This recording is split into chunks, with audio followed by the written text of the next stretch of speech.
Les menaces du pervers narcissique. Faut-il les prendre au sérieux? Comment les interpréter? Est-ce qu'il faut s'en protéger? Je vais vous expliquer tout ça dans cette vidéo. Quelle est son intention quand il menace? Et aussi quelques conseils qui vont vous permettre de contrer ces menaces. On y va tout de suite, c'est parti!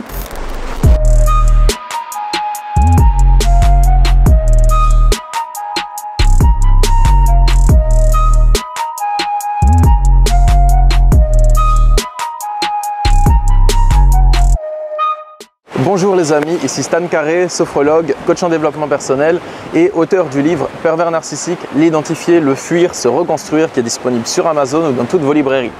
Dans cette vidéo, on va parler des menaces du pervers narcissique. Comment les interpréter? Est-ce qu'il faut les prendre au sérieux ou sinon comment s'en protéger? Je vais vous expliquer ça. Tout d'abord, sachez que le pervers narcissique, quand il vous menace de quelque chose, que ce soit un homme ou une femme, je dis le pervers narcissique, je généralise, mais ça peut très bien être une femme, bien entendu.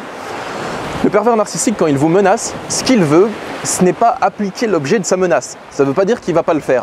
Mais son intention première, quand il exerce l'acte de menacer, c'est de vous faire peur et de vous intimider pour obtenir quelque chose de vous. Tout simplement parce que s'il vous menace, par exemple, de casser votre voiture ou bien de faire du mal à un de vos proches, il n'a pas besoin de vous menacer. S'il veut juste faire l'acte, il va le faire, c'est tout. Quelqu'un qui veut casser votre voiture, il va casser votre voiture. Il ne va pas vous menacer. Si quelqu'un vous menace de faire quelque chose, c'est pour exercer une pression psychologique sur vous. Donc ça, c'est son intention première, c'est de vous faire peur, d'exercer une pression psychologique. Par exemple, s'il vous menace de quelque chose dans le but d'obtenir autre chose en retour, on appelle ça faire du chantage. En gros, si tu ne fais pas ce que je veux, eh bien, je vais te punir de cette manière-là. Ce qu'il veut, c'est obtenir quelque chose de vous.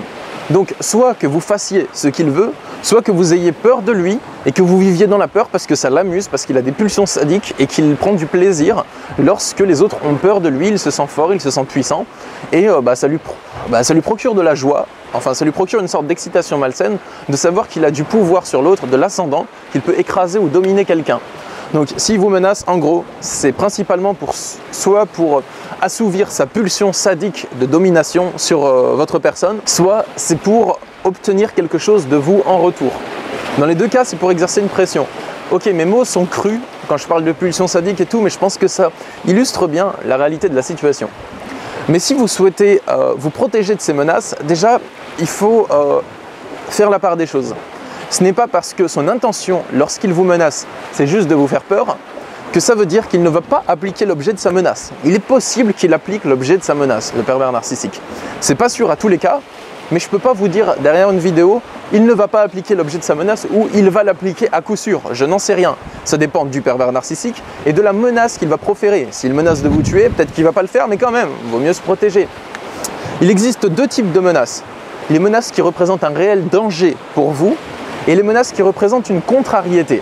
C'est-à-dire que si le pervers narcissique applique l'objet de sa menace, soit ça peut être un réel danger pour vous, donc c'est de l'ordre de la survie, soit ça peut représenter une contrariété, même une contrariété lourde. Le danger, c'est par exemple, je te menace de te faire du mal, à tes enfants, je vais te tuer, je vais tuer tes proches. J'ai déjà vu ça en consultation, des pervers narcissiques qui disent ça. Donc ces menaces, elles sont à prendre très au sérieux. Ce n'est pas sûr qu'il les appliquera, et je vous souhaite qu'il ne les applique pas de tout mon cœur. Mais par contre, il est quand même important de se préparer à toute éventualité. Donc si jamais vous sentez que ces menaces, il peut les réaliser, c'est important de vous protéger, de sécuriser votre habitation pour pas qu'il puisse vous faire de mal, de porter plainte contre ces menaces. On va y revenir juste après pour l'épreuve. Aussi peut-être de déménager si jamais il est vraiment trop lourd. Ça c'est plus de l'ordre du harcèlement que de la menace. Mais bon bref, si le pervers narcissique il vous met trop la pression, que vous avez toute sa famille ado là où vous habitez, des fois il est plus judicieux de renoncer à son territoire et d'en changer. Et au moins vous gagnez la tranquillité. Peut-être vous perdez une bataille mais vous gagnez sur le long terme la paix de l'âme. Du coup, je vais vous donner quelques conseils par rapport à ces menaces. Le premier conseil, ça va être de restreindre vos communications avec le pervers narcissique uniquement à l'écrit. Le but, c'est de le pousser à vous menacer exclusivement par écrit. Donc, pas de le pousser à vous menacer en soi. Je ne vous encourage pas à pousser le pervers narcissique à vous menacer, ça ne sert à rien. Mais dans le cas où il souhaite vous menacer, il faut que la seule option par laquelle il puisse proférer ces menaces, ce soit l'écrit. C'est-à-dire par SMS, par mail, par courrier. C'est super important parce que, comme vous le savez, le pervers narcissique, il est sournois, il fait les choses de manière à ne pas laisser de traces. Donc s'il veut vous menacer, il va essayer d'abord de le faire à l'oral. que ce soit par téléphone ou en face à face. Et ça, il faut éviter. Parce que quand il fait ça, vous n'avez pas de preuve de ces menaces. Donc, le plus important, c'est de ne plus communiquer avec lui à l'oral. Ne lui parlez plus au téléphone, ne le voyez pas en face à face. Si vous le voyez en face à face, prenez un témoin. Ou bien ne lui parlez pas. Si c'est pour un partage d'enfant, vous partagez l'enfant et hop, enfin un partage de garde, pardon, vous donnez l'enfant et hop, vous parlez pas. Enfin voilà, protégez-vous. Comme ça, il faut qu'il n'ait pas l'occasion de vous menacer à l'oral. Peut-être qu'en faisant ainsi, il ne vous menacera donc pas à l'écrit parce qu'il sait que ça laisse des traces. Mais tant mieux, au moins vous échappez à ces menaces parce que ça craint de se faire menacer, ça fout la trouille pour certaines personnes. Donc déjà, ça vous permet de vous prémunir contre ces menaces. S'il vous menace quand même à l'écrit, vous aurez des preuves. Vous pourrez porter plainte, vous pourrez montrer ces preuves à la police et vous pourrez porter plainte pour menace et il sera probablement sanctionné si vous allez au pénal avec lui. Et une bonne astuce que j'ai pour vous, à partir du moment où vous décidez de ne plus lui parler à l'oral et que vous allez restreindre les communications à l'écrit pour éviter d'avoir affaire à son mauvais comportement à l'oral, ne lui annoncez pas votre intention. Si c'est déjà fait, c'est pas grave, c'est comme ça. Mais si vous ne l'avez pas encore fait, vous pouvez prendre une longueur d'avance sur lui en ne lui exposant pas votre intention. Ne lui dites plus « je refuse de communiquer à l'oral, maintenant on va parler juste par écrit ».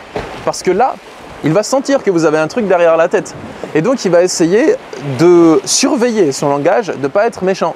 Mais si vous refusez simplement de communiquer à l'oral sans lui dire « on ne va communiquer que par écrit », en gros vous lui laissez découvrir votre décision, vous lui répondez plus à l'oral mais juste à l'écrit, eh bien il risque de vous insulter encore par message, de vous proférer des menaces, parce qu'il sera très en colère et qu'il contrôle mal sa colère. Une fois que vous avez des preuves des menaces, ce que je peux vous conseiller, ça va être de porter plainte contre ces menaces. Il faut qu'il voit qu'il n'y a pas tout qui est permis, il n'est pas au-dessus des lois. Vous portez plainte et si vous le pouvez, vous allez au pénal pour ça.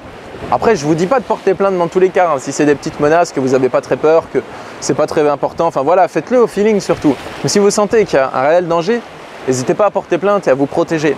N'hésitez pas à déménager non plus pour que le pervers narcissique ne puisse plus vous atteindre. Si vous avez la possibilité de déménager et qu'il vous fait vraiment trop d'embrouilles et trop de misère, déménager ça peut être une bonne solution parce que géographiquement ça va être difficile pour lui de vous embêter.